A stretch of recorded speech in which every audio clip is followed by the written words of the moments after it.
All right, everyone, welcome back. I am working by myself today. I don't anticipate Christmas week for us to be busy.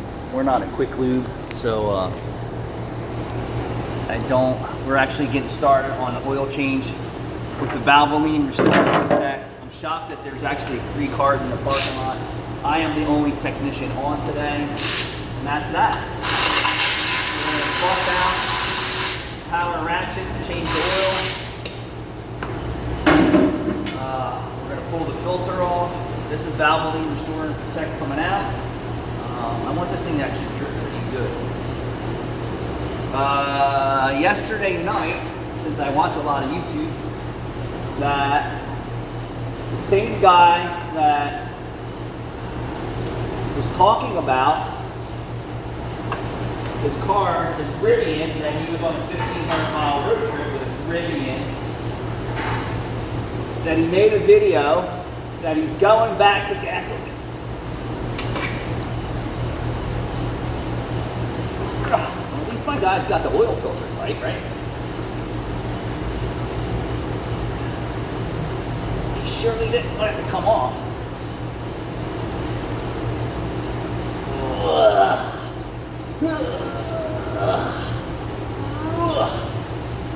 Jesus Christ.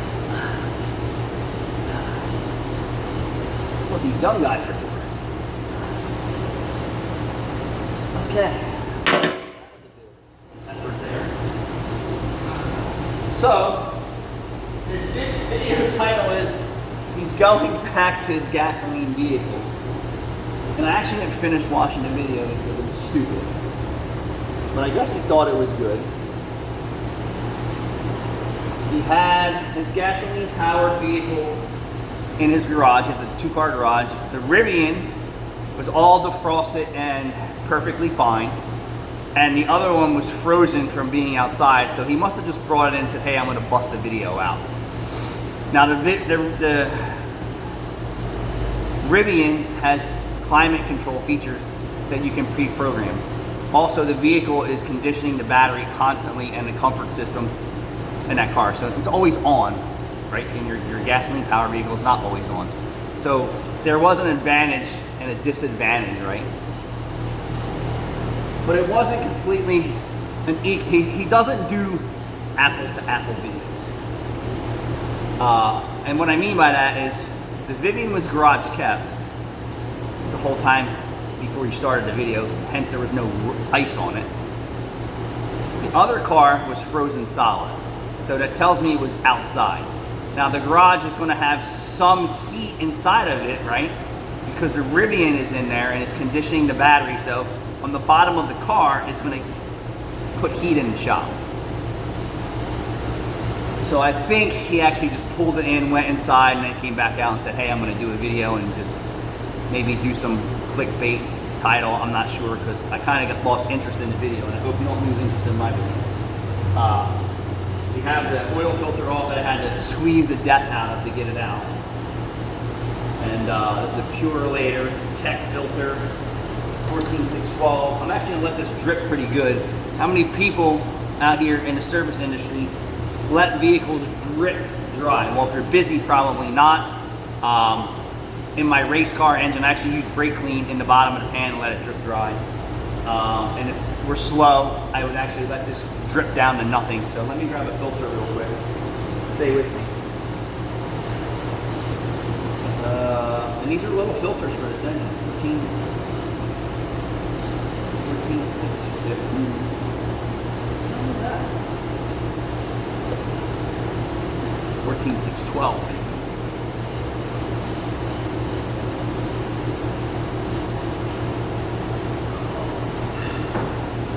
No stage videos.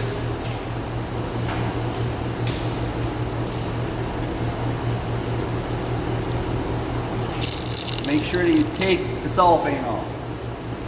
So anyway, the guy's talking about my Rivian's already warmed up, it's ready to go. His battery life is at 70% on his phone app, showing us that he has seat warmers on, the interior's comfy already. Only because it's been in a conditioning program, and that's why it's like that. So if he just did apples to apples, Rivian outside, frozen solid, his gasoline powered car outside solid, pulled them both in, and then did a real experiment, like not having preconditioning battery feature on. I don't know if you can turn that off or not. Preconditioning your climate control, turn that off, and do an apples to apples, which he wasn't. This is where I kind of got aggravated with his video. And then he said his followers were talking about how he's wasting his money when he did his $1,500 road trip with his Rivian. And I was one of those people saying, yep, you wasted so much money on that vehicle for a road trip. And if you didn't get 3 free charges, you would have spent more than a gasoline powered vehicle that gets 21 miles to the gallon. You weren't doing it apples to apples. Hence, you were getting free charges. How many people are getting free charges? Not too many. So you're not, and this is what I don't like. You're not comparing apples to apples. And this is still dripping pretty good. He also says, well, I noticed that he didn't really mention that the battery life was at 70%. And then he goes into saying that gasoline powered vehicles that are in people's garages self-ignite and explode and catch on fire more than a battery vehicle. That's a lie. I don't know any gasoline powered car that spontaneously combusts while sitting in the garage or driveway. So this is where another one part of his video, and I'm a 30 plus year technician, I think I would know this, right? You trust me that I would know this, right?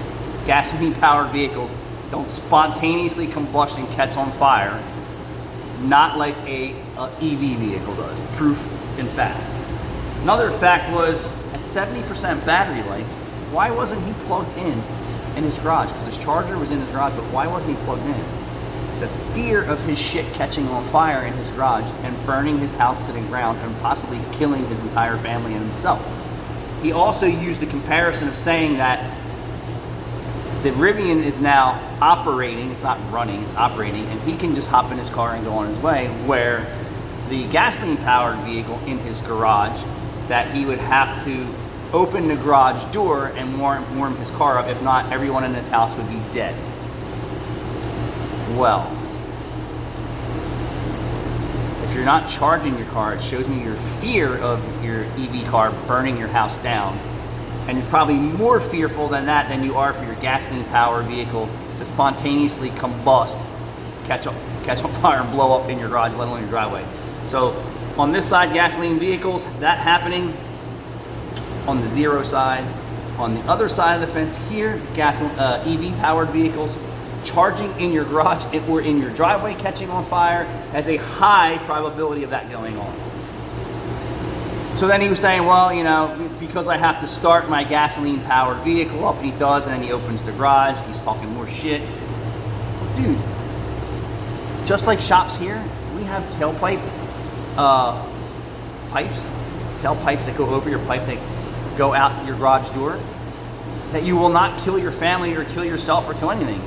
You just remote start your car. It won't run long enough for you to kill yourself because that's the timer, and it's usually 5 minutes. And if your engine's running bad, it's going to smell a little bit, but you're not going to kill your whole family in your garage. But you want to make sure that you have your tailpipe extension outside the shop, and you could just put a little flapper in your garage door, like, oh, okay, I want to warm up my car. If you're going to walk out to your Rivian and see what it looks like, you can walk out to your gasoline powered vehicle and remote start the Rivian, remote start your gasoline powered vehicle. The only difference is one more step. I got to make sure that the garage door is open, which isn't a big deal, or partially open, or have a tailpipe extension on it. But he wasn't plugged in. His battery was at 70%. And he was just trying to make a comparison, not apples to apples, and that's what I don't like. You're not. And then he actually had a Mitsubishi, I think it was, which is a fantastic car and gets great fuel economy. I don't really understand. I think it was more clickbait. But if you're not comparing apples to apples, then what are you doing here? You're confusing the consumer, for one. You need to not confuse the consumer, and that's the problem in our business and in our world and with everything, is consumer confusion. So the video just didn't seem like to me that it was it's definitely not an apples to apples. He was already at 70%, and if it's a cold climate, right, which it is, his car was frozen, the EV vehicle is going to consume way more power. And he can't take his home charger with him at 15 or 18 cents per kilowatt hour at 70%. So if it's cold, you're running the heaters on max and seat heaters, he's going to suck the battery life out of that car, possibly on his way to an hour drive of work. Not sure if he even works anywhere, he works at home. But in his gasoline powered vehicle, I just proved this the other day with my brother, and he was talking smack about Teslas. I said, yeah, keep talking, right? So we stopped for a pee break. We were in and out of the convenience center in 3 minutes. So we filled up the gas tank, which was only 3/4 of a tank in the car, and we all went to the bathroom. We were on our way in less than 5 minutes. You can't even get your EV vehicle linked up within 5 minutes, let alone 10 minutes, or get a full charge within a half hour. So I was like, well, if we're in the same scenario, I'm like, see, you wouldn't want to be. I'm going to be enjoying myself at our destination while you're still here for 30 minutes. So I like apples to apples, and this guy's not giving you apples to apples. But it just goes to show you that that's the content he makes, and you have to look and see some of the things in his video that he's not talking about, or anyone's video. But you're not comparing apples to apples, dude. Gasoline powered cars don't spontaneously combust like EV vehicles. You're a jokester. Thanks for watching.